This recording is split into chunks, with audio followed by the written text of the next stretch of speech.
Astaghfirullah. Bihamdillahi wassalatu wassalamu ala rasulillah wa ala alihi wa sahbihi wa mawalah wa la hawla wa la quwwata illa billahi wa ba'du. Qala Allahu azza wa jalla ya ayyuhalladzina amanu taqullaha haqqa tuqatih wa la tamutunna illa wa antum muslimun. Amma ba'du, ma'asyiral muslimin, jamaah salat subuh yang dimuliakan Allah Subhanahu wa taala. Alhamdulillah, di pagi hari ini kita bisa kembali duduk di Masjid Jabal Uhud setelah melaksanakan kewajiban Allah Subhanahu wa taala, salat subuh berjamaah. Kemudian kita duduk sejenak untuk talabul ilmi. Dan pembahasan masih membahas tentang al-qasasu wal Quran, kisah-kisah dan juga ayat-ayat di dalam Al-Quranul Karim. Di pagi hari ini kita akan membahas surah Al-Mudaththir. Allah Subhanahu wa taala berfirman, A'udzu billahi minasy syaithanir rajim. Bismillahirrahmanirrahim. Dzarni wa man khalaqtu wahida wa ja'altu lahu malam mamduda wa banina syuhuda wa mahattu lahu tamhida thumma yatma'u an azid kalla innahu kana li ayatina anida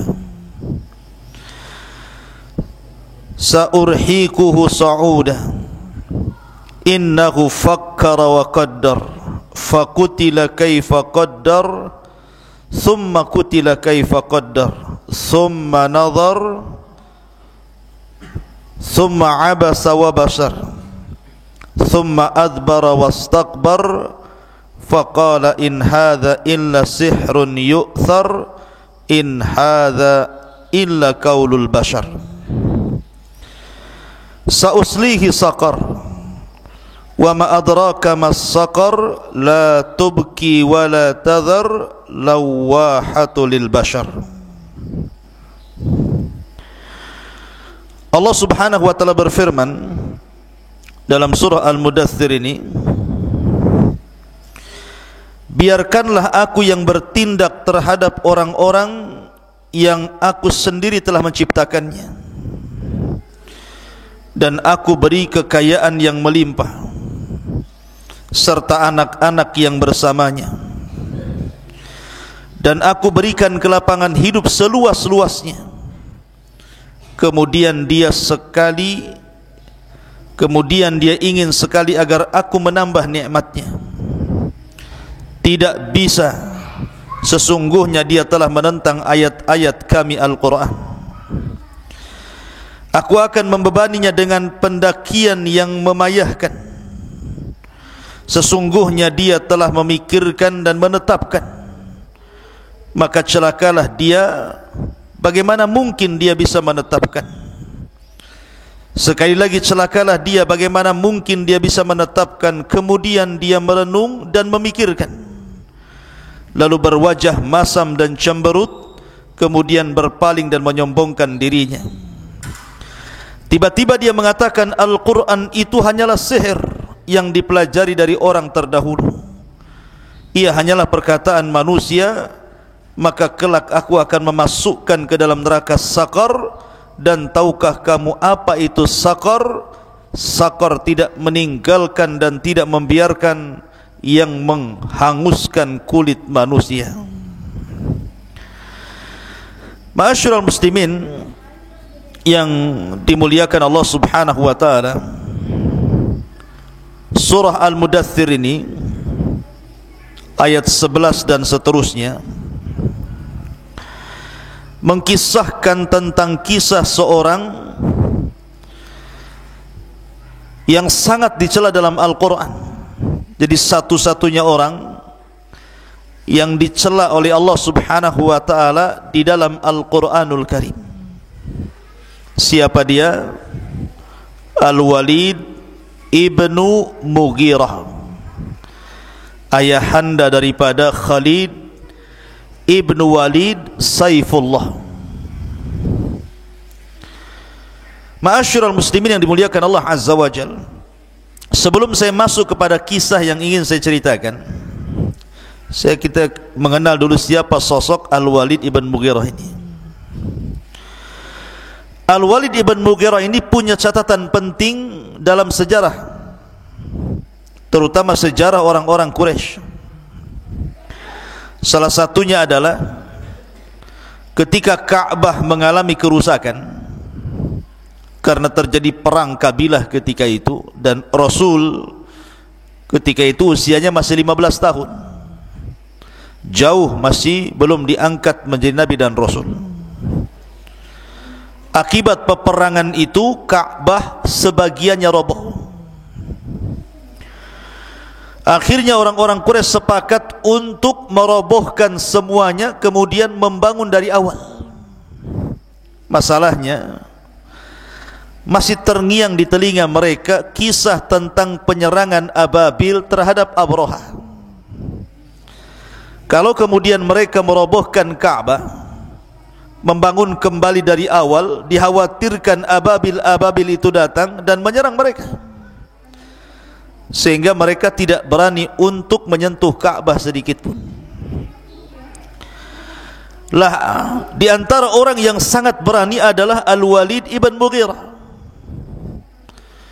Al-Walid ibn Mughirah membawa peralatan semacam palu.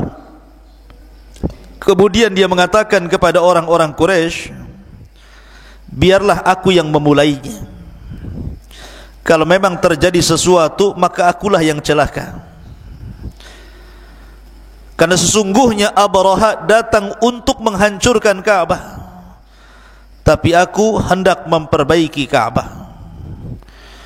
Akhirnya mulailah kemudian Al-Walid ibn Mughirah ini menghancurkan sekeping demi sekeping Ka'bah, sampai akhirnya ditunggu tidak juga datang burung ababil. Maka akhirnya orang-orang Quraisy mereka pun mengikuti Al-Walid ibn Mughirah ikut merobohkan Ka'bah, yang kemudian akhirnya direnovasi, tetapi karena dananya diharuskan dari yang halal sehingga pembangunannya tidak sampai selesai, di mana Hijr Ismail tidak masuk ke dalam Ka'bah, harusnya masuk. Tapi begitulah Allah Subhanahu wa taala kehendaki. Maka di sini ada jasanya Al-Walid ibn Mughirah. Kemudian juga Al-Walid ibn Mughirah ini digelari orang-orang Quraisy sebagai Al-Wahid. Al-Wahid itu orang satu-satunya. Maksudnya orang satu-satunya karena setiap tahun Ka'bah itu diberikan kain kiswah. Jadi diganti setiap tahun, itu diganti. Lah tahun pertama untuk mengganti kiswah Ka'bah itu dananya dari kabilah-kabilah. Kemudian tahun kedua ketika penggantian kiswah Ka'bah itu dananya dari Al-Walid ibn Mughirah, satu-satunya setiap 2 tahun sekali mengganti kisah Ka'bah dengan biaya sendiri. Maka disebut Al-Wahid. Karena Al-Mughirah ini, Al-Walid ibn Mughirah ini orang paling kaya. Orang paling kaya saat itu, di mana dia memiliki kekayaan itu terbentang dari Mekah sampai ke Taif. Itu kebun dia tuh. Di situ ada kebun kurma, ada lembah kambing, lembah unta, macam-macam. Pokoknya orang paling kaya zaman itu adalah Al-Walid ibn Mughirah. Walaupun terkadang orang kafir semacam Al-Walid ibn Mughirah itu, toh juga keturunannya ada juga yang masuk Islam, seperti Khalid ibn Walid masuk Islam, Al-Walid ibn Walid masuk Islam, Hisham ibn Walid masuk Islam. 3 putranya semua masuk Islam. Tapi selebihnya putra-putranya kan banyak belasan itu, ada yang mengatakan 16 orang itu. Yang masuk Islam 3, yang lebihnya mengikuti agama bapaknya, agama moyangnya. Ma'asyiral muslimin yang dimuliakan Allah Azza wa Jalla, bahkan karena kedermawanannya Al-Walid ibn Mughirah ini, setiap datang musim haji, selama 40 malam dia selalu menyembelih 10 ekor unta, kemudian dibagi-bagikan kepada jemaah haji makanannya. Saking dermawanannya, makanya wajar kemudian Al-Walid bin Mughirah ini dihormati oleh orang-orang kafir Quraisy, dicintai oleh orang-orang kafir Quraisy. Selain kaya, dermawan. Karena jarang orang kaya itu dermawan, rata-rata orang kaya itu pelit. Lah adapun kaitan kisah dengan kisah yang kita bawakan dalam surah Al-Mudaththir ayat 11 itu sampai terakhir, kisahnya seperti ini, ikhwan. Jadi suatu ketika Al-Walid ini datang kepada Abu Bakar Siddiq radhiyallahu an, kemudian bertanya soal Nabi sallallahu alaihi wasallam dan Al-Qur'an yang turun kepada Rasul. Maka Abu Bakar pun kemudian membacakan beberapa ayat Al-Qur'an, karena Al-Walid seorang penyair pujangga, sehingga dia memuji, tertarik ingin mendengarkan Al-Quran langsung dari Nabi sallallahu alaihi wasallam. Maka setelah mendatangi Abu Bakar, mendengar beberapa ayat dan juga surat yang dibacakan Abu Bakar, makin tertarik. Akhirnya dia datang kepada Rasul, yang ketika itu kebetulan memang orang-orang Quraisy sangat berhajat kepada Al-Walid untuk dijadikan delegasi menghadap Rasul, supaya Rasul menghentikan dakwahnya. Berangkatlah Al-Walid ibn Mughirah kepada Nabi sallallahu alaihi wasallam. Kemudian kata Al-Walid ibn Mughirah, aku sudah mendengar ceritamu wahai Muhammad, bahwa engkau membodoh-bodohkan Tuhan mereka, bahwa engkau memecah belah persatuan mereka, bahwa engkau mencaci maki agama mereka. Kata Al-Walid, ya Muhammad, in kunta turidu malan jama'na min amwalina. Kalau engkau ingin harta wahai Muhammad, kami kumpulkan harta-harta kami, kami serahkan harta-harta kami kepada anda, sehingga anda menjadi orang yang paling kaya. Tapi stop dakwah.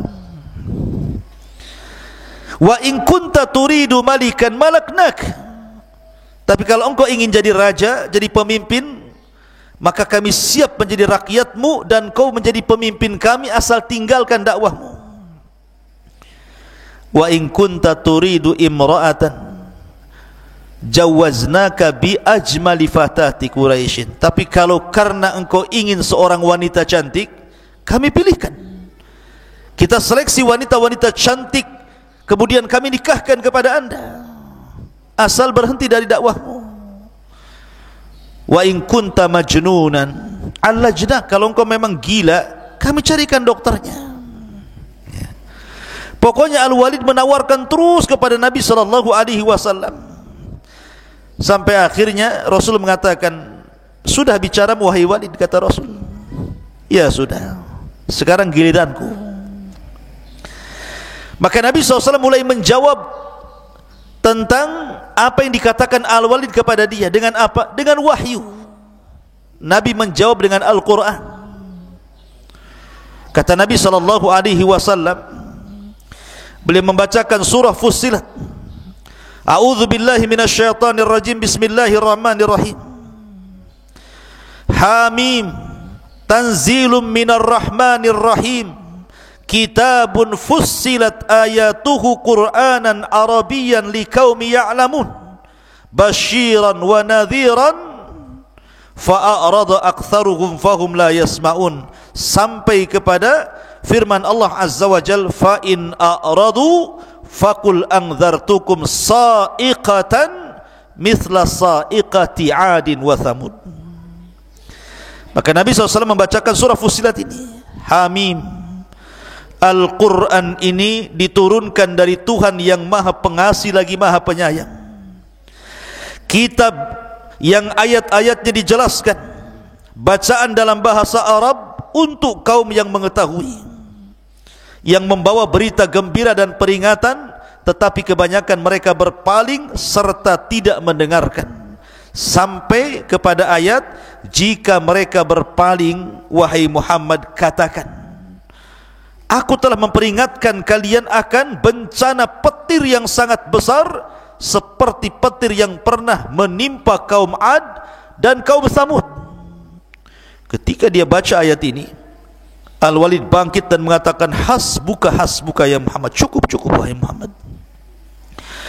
Lah setelah itu kemudian Al-Walid berpaling dari Rasul sallallahu alaihi wasallam, kemudian mendatangi orang-orang Quraisy. Kata orang-orang Quraisy, ya Al-Walid, kau sudah datang kepada si Muhammad itu, apa hasilnya? Bagaimana tawarannya? Diterima atau tidak? Apakah dia masih terus melancarkan dakwahnya atau berhenti? Kata Al-Walid ibn Mughirah, dia mengatakan, wa madza aqul? Apa yang harus aku katakan kepada kalian ini? Fa wallahi ma fikum rajulun a'lam bil ash'ari minni wala a'lam bi rijzin wala bi qasidati minni wala bi ash'aril jin.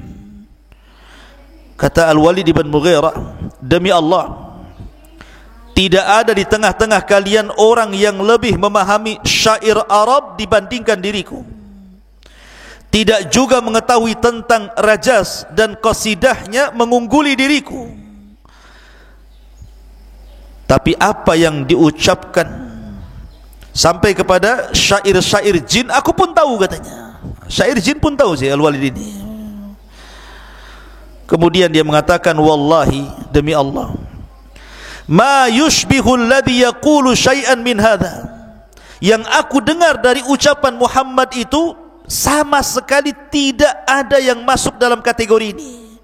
Dia bukan syair, bukan rajaz, bukan qasidah, bukan syair jin.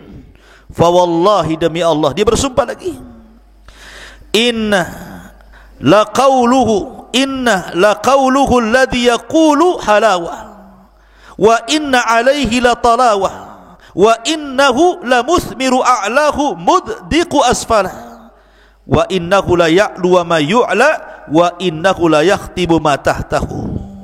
Demi Allah, apa yang diucapkan si Muhammad itu, maksudnya dari Al-Quran itu, sesuatu yang sangat manis, memiliki kenikmatan saat mendengarnya. Bagian atasnya berbuah sementara bagian bawahnya begitu subur. Perkataannya begitu tinggi dan tidak ada yang mengunggulinya, serta menghantam apapun yang ada di bawahnya. Malah memuji Rasul. Ketika Al-Walid justru memuji Al-Quran dan juga ajaran Rasul, ini kebenaran yang diucapkan Al-Walid. Apa kata orang-orang musyrik yang mendengarnya? Al-Walid sudah terpengaruh dengan si Muhammad. Dia sudah, jangan-jangan sudah masuk Islam dia. Lah Al-Walid pun kemudian pergi meninggalkan orang-orang Quraisy. Seandainya ketika itu ikhwan, Al-Walid masuk Islam, satu Quraisy masuk Islam. Kenapa? Karena Al-Walid itu tokoh sentral. Yang kedua, orang yang paling kaya. Dia bisa berdakwah dengan kekayaannya dan ucapannya didengar masalahnya. Tetapi hidayah itu milik Allah Azza wa Jalla. Orang-orang Quraisy berbisik satu dengan yang lainnya, gimana Al-Walid ini, begini-begini. Rupanya datanglah Fir'aunnya umat ini. Siapa? Abu Jahal. Abu Jahal dengan Al-Walid dengan satu kabilah, Bani Makhzum. Kata Abu Jahal, biar si Walid itu saya yang urus, katanya. Kenapa dia bisa mengucapkan perkataan seperti itu? Akhirnya kemudian Abu Jahal pun mendatangi rumahnya Al-Walid dengan muka yang masam, dihidangi makanan tidak dimakan, dikasih minum tidak diminum, kemudian seolah-olah wajahnya musam. Kata Al-Walid, ya Abul Hakam, maksudnya Abu Jahal, ada apa dengan kamu? Suruh makan tak mau makan, suruh minum tak mau minum, wajah pun musam. Ada apa?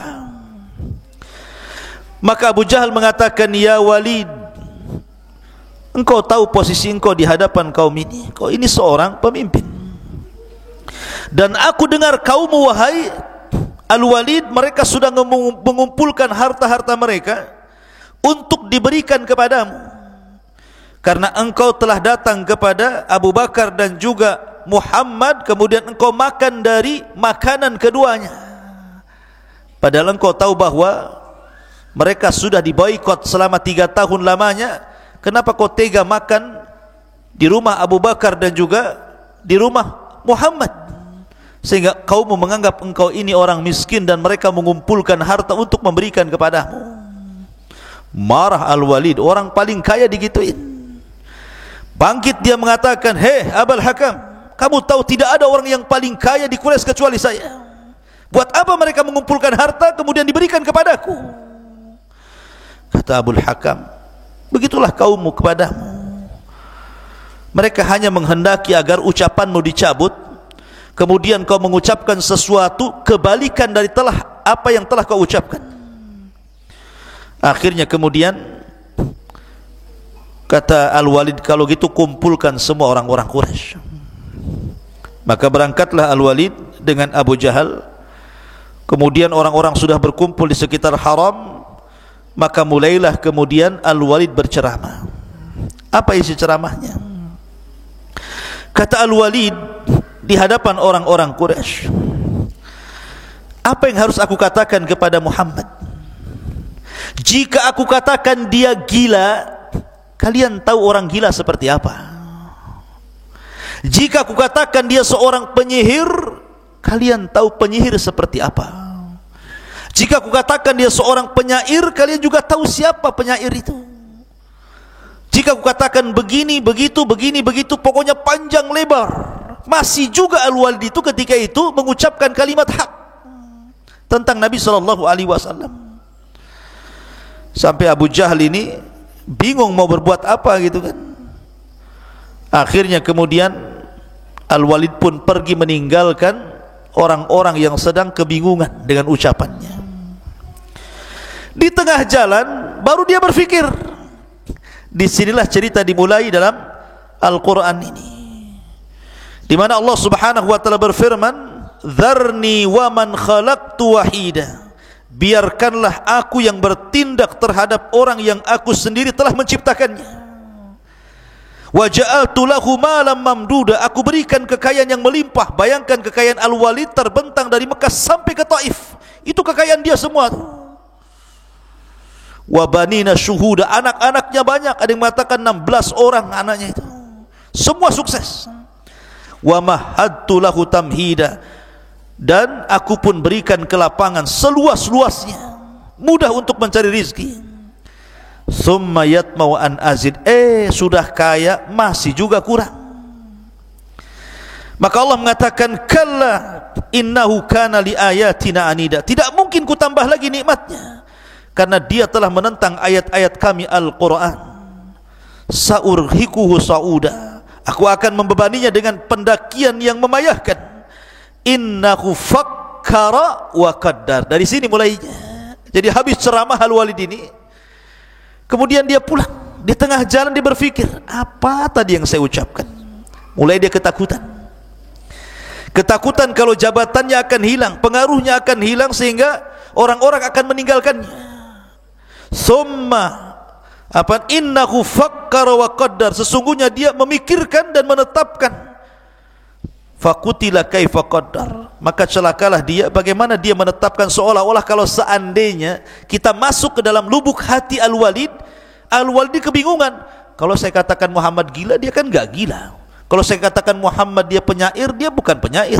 Kalau saya katakan Muhammad ini begini-begini, dia kan enggak begitu-begitu. Bingung dia selama perjalanan itu. Ya. Makanya summa kutila kaifa qaddar summa nazar. Sekali-kali celakalah bagaimana dia bisa menetapkan. Kemudian dia mulai merenung. Sambil jalan itu melihat ke atas, melihat ke samping, melihat ke bawah. Orang bingung. Summa abasa wa basar. Mulailah wajahnya masam, cemberut, ya kan. Ketika sudah hampir sampai di rumahnya, dia berpikir lagi tuh. Akhirnya dia balik lagi ke kaumnya, karena khawatir kan, jabatannya hilang, pengaruhnya hilang tuh. Karena bagaimanapun ucapannya sangat membela Nabi SAW.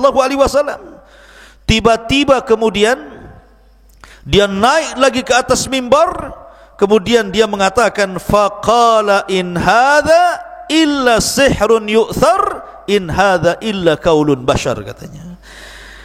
Oh ya, memang Muhammad itu kalau dikatakan gila, dia tidak gila. Kalau dikatakan tukang sihir, dia bukan sihir. Kalau dikatakan begini-begini, dia bukan begini dan begitu. Tetapi dia mengatakan, in hadza illa sihrun yu'thar. Quran yang dibawanya, maksudnya yang dibawa Nabi SAW, adalah mantra-mantra impor dari luar, katanya. Alasannya apa? Karena orang yang masuk Islam itu kan biasanya kalau suaminya masuk Islam, istrinya tidak, maka akan bercerai, berpisah. Sehingga seolah-olah ditasbih dengan sihir. Karena siapapun yang masuk ke agama Rasul pasti akan bercerai-berai. Jadi Quran itu adalah mantra-mantra impor dari luar, katanya. In hadza illa qaulun bashar. Dan Quran itu ucapan manusia, bukan dari Allah. Subhanallah. Bayangkan, padahal hidayah sudah masuk tuh ya ke hatinya, membenarkan apa yang diucapkan Nabi SAW, tetapi karena takut ditinggalkan manusia, akhirnya dia pun menanggalkan hidayahnya. Dari sini Allah katakan, sauslihi sakar, kalau aku akan memasukkan dia ke neraka sakar. Wa ma adraka mas sakar, dan tahukah kamu itu neraka sakar? La tubki wa la tadhar, neraka itu tidak meninggalkan satu daging pun, satu tulang pun, kecuali akan dibakarnya. Lawahata lil basar, dan akan menghanguskan kulit manusia. Kaedah ahli tafsir mengatakan, siapapun yang dicela dalam Al-Quran, maka dia akan berakhir dengan su'ul khatimah. Siapapun manusia yang dicela dalam Al-Quran, maka akan berakhir dengan su'ul khatimah. Salah satunya Al-Walid ibn Mughirah dicela dalam Al-Quran, bahkan satu-satunya yang dicela dalam Al-Quran. Sampai begitu banyak ayat yang ditunjukkan kepada Al-Walid ibn Mughirah ini. Lihat Abu Lahab dicela dalam Al-Quran, tabbat yada abi lahabin wa tab, mati su'ul khatimah. Lihat Abu Jahal dicela dalam Al-Quran, ara'aita alladhi yanha abdan idha salla, ara'aita in kana 'alal huda aw amara bittaqwa. Ini turun kepada Abu Jahal, dicela dalam Al-Quran. Abu Jahal mati su'ul khatimah. Kemudian di sini Al-Walid dicela dalam Al-Quran, sa'uslihi sakar, kami masukkan dia ke neraka sakar. Maka Al-Walid pun mati dalam kondisi su'ul khatimah. Siapapun yang dicela dalam Al-Quran tidak akan selamat. Tapi lihat orang-orang yang memusuhi Rasul luar biasa dengan tenaga, waktu dan dananya, tapi Quran tidak mencelanya. Belakangan mati husnul khatimah. Seperti siapa? Abu Sufyan. Abu Sufyan ini musuh Rasul. Dia yang memimpin perang Uhud. Bahkan Rasul mengalami kekalahan dan hampir mati. Dia habiskan waktu tenaganya, tapi Quran tidak membicarakan Abu Sufyan. Belakangan setelah Fathu Mekah, Abu Sufyan masuk Islam dan istrinya Hindun. Bahkan keturunannya menjadi raja pertama dalam Islam, Muawiyah bin Abi Sufyan. Dan itu kaidah Al-Quran. Siapapun yang dicela dalam Al-Quran tidak akan selamat dari hidayah. Tidak akan selamat dari kesesatan, dan tidak akan dapat hidayah dan mati su'ul khatimah. Ma'asyiral muslimin yang dimuliakan Allah Azza wa Jal, maka dari kisah Al-Walid ibn Mughirah ini berharganya sebuah hidayah untuk kita pertahankan. Karena Al-Walid ini sama kondisinya dengan Abu Jahal. Sebenarnya ikhwan, Abu Jahal itu tidak mengingkari apa yang dibawa Nabi SAW secara mutlak, tidak. Karena suatu ketika Abu Jahal ini pernah berbincang-bincang dengan Akhnas ibn Syurek al-Thaqafi. Jadi ada seorang yang namanya Akhnas ibn Syurek al-Thaqafi. datang ke rumah Abu Jahal, Fir'aunnya umat ini.